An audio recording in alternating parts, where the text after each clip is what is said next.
Bila ada nyamuk Anopheles menghisap darah penderita, maka makro dan mikrogametosit akan ikut terhisap dan masuk ke dalam usus nyamuk. Jadi dimasuk ke dalam usus nyamuk ya, seperti dia menghisap darah tuh kan. Nah, di dalam usus nyamuk, makro dan mikrogametosit berkembang menjadi makro dan mikrogamet.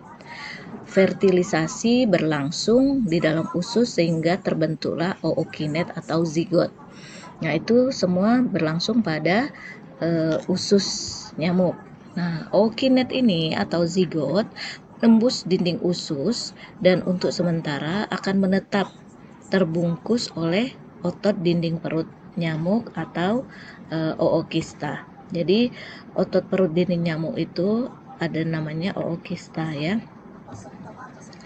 Nah, di dalam ookista, zigot membelah berulang-ulang kali sehingga terbentuk sel-sel yang lengkap yang disebut dengan sporozoid. Nah, jika ookista telah matang, maka akan pecah sehingga sporozoid tersebar ke seluruh tubuh nyamuk. Jadi dia di dalam ookista kalau memang udah matang, jadi sporozoid itu banyak di dalam ookista ini. Jadi dia tersebar ke seluruh tubuh nyamuk, di antaranya di dalam kelenjar ludah nyamuk. Nah, sporozoid ini yang yang nanti akan masuk ya. Nah, kita lanjutkan. Apabila nyamuk menghisap darah manusia, bersamaan dengan itu nyamuk melepaskan sporozoid ke dalam darah. Nah, pada saat nyamuk akan menghisap darah manusia, dia mengeluarkan dulu air liurnya ya untuk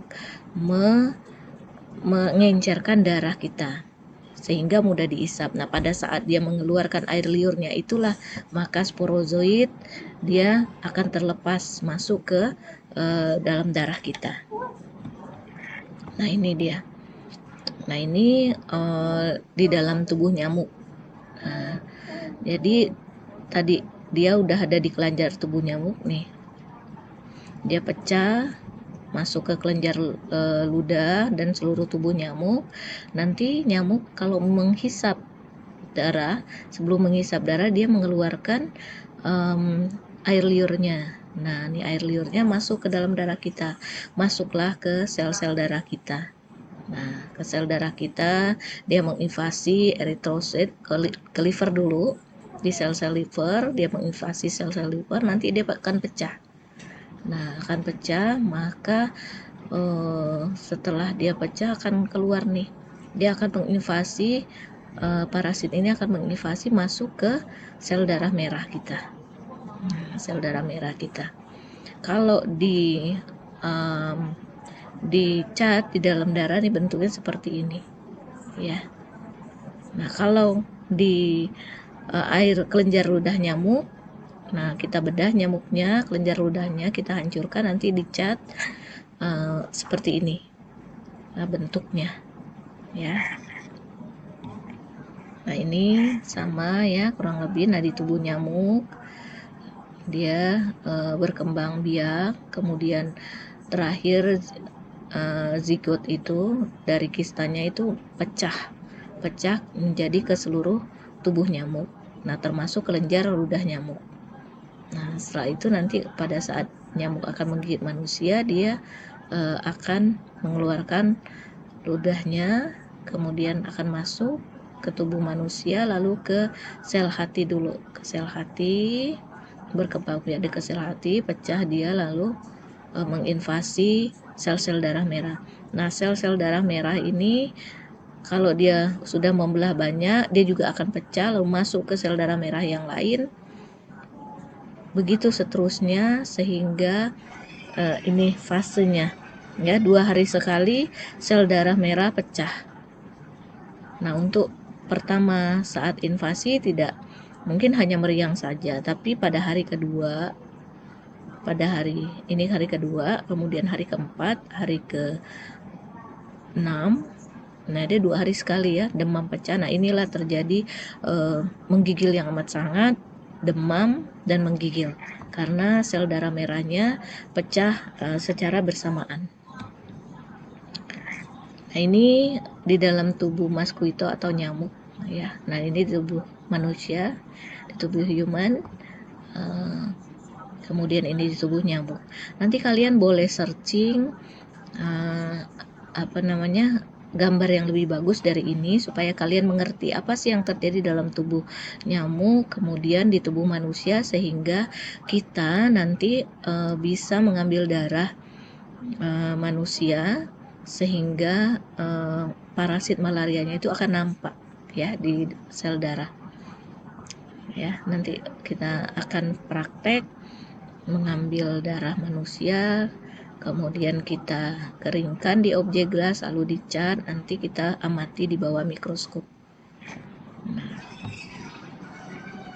Nah ini juga ini di tubuh nyamuk, ini di tubuh manusianya, dia masuk ya, sporozoid itu masuk ke liver, ke sel-sel darah yang di liver, kemudian nanti dia berkembang biak dari 2 menjadi 4, 4 menjadi 6, 6 menjadi 8 dan seterusnya sampai ke 32 nanti dia pecah.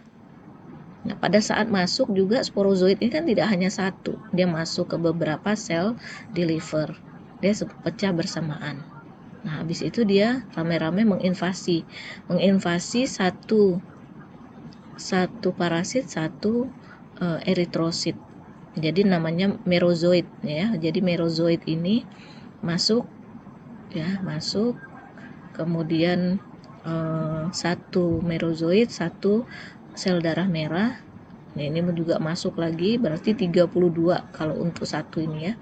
Kalau pecah ini kan ada 32 ya, ke 32 sel darah merah. Kemudian sel darah merah juga dia berkembang jadi bentuk ring ini seperti ini, terus ke tropozoid seperti ini bentuknya. Nanti di mikroskop kita akan dapatkan bentuk ini ya, bentuk ring, sporozoid juga bisa. Nah ini udah dapat skizon. Nah skizon ini dia udah berkembang menjadi 32 lagi, nanti dia pecah dia menginvasi sel darah merah yang masih normal. Nah terus begitu ya, sehingga orangnya jadi demam menggigil. Nah ya, kalau tidak diobati ya parasitnya tidak akan mati dan dia terus menginvasi ke sel darah merah yang masih normal, yang masih sehat ya. Dan itu berlangsung 2 hari sekali demam.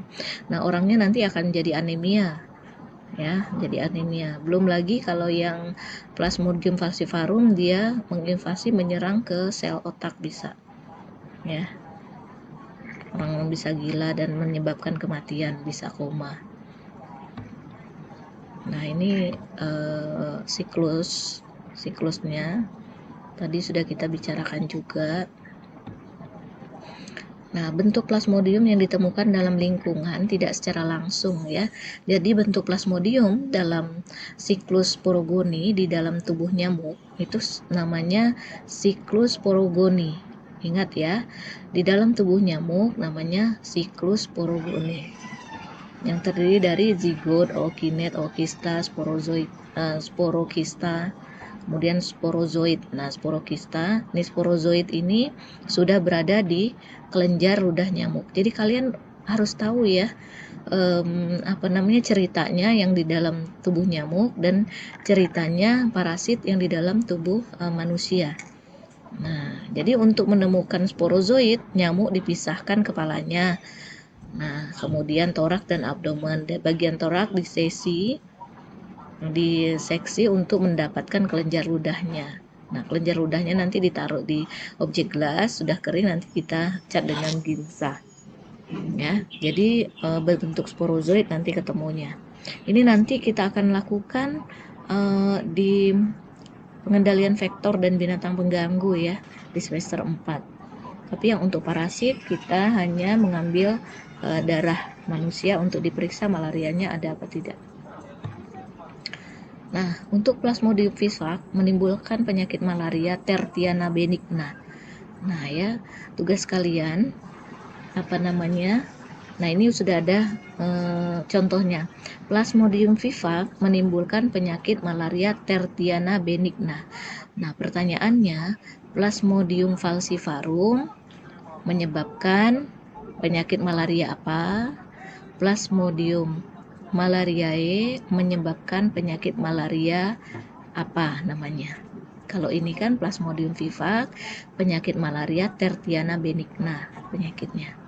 Ya, nah itu tugasnya ya. Nanti saya buka link tugasnya. Nah, faktor risiko atau pendukungnya banyaknya ditemukan di negara tropis, subtropis. Ini sama ya semuanya.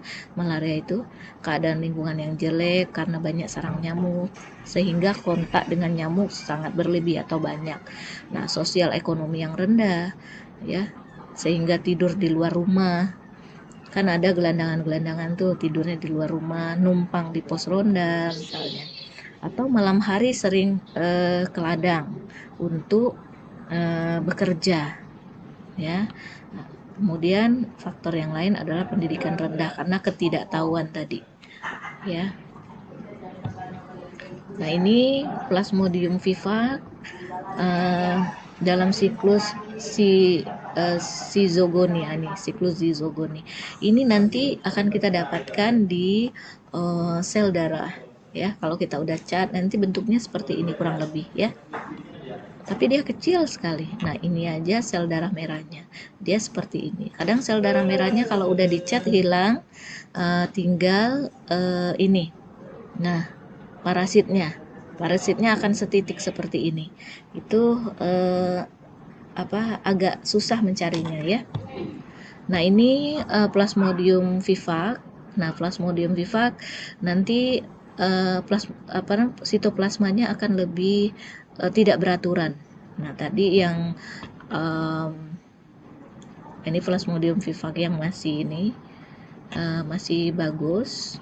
Nah, ini yang nanti yang sudah tidak beraturan ya. Sitoplasmanya ini agak sedikit mudah karena sitoplasmanya agak melebar sehingga akan lebih mudah mencarinya ya.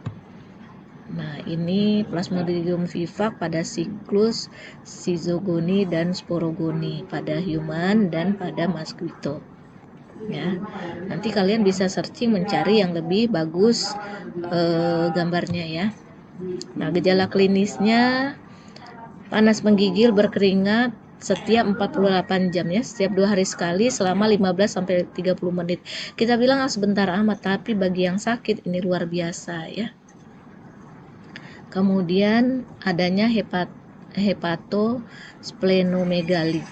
Nah, ini tugasnya tambahan. Apa sih arti hepatosplenomegali? Nah, kemudian gejala klinisnya anemia atau pucat ya karena kekurangan darah. Cara penularannya dengan gigitan nyamuk Anopheles yang mengandung sporozoid. Dari transfusi darah juga bisa ya. Jadi transfusi darah. Jadi untuk transfusi darah biasanya darah-darah yang langka seperti AB plus gitu misalnya, itu disimpan walaupun dia mengandung parasit malaria, itu tetap disimpan. Nanti untuk sewaktu-waktu ini bisa ditransfusikan ke orang yang sangat perlu. Nah, yang misalnya kalau tidak transfusi dia mati. Nah, pilihannya dia ditransfusi dengan yang ada parasitnya tapi nanti bisa diobati.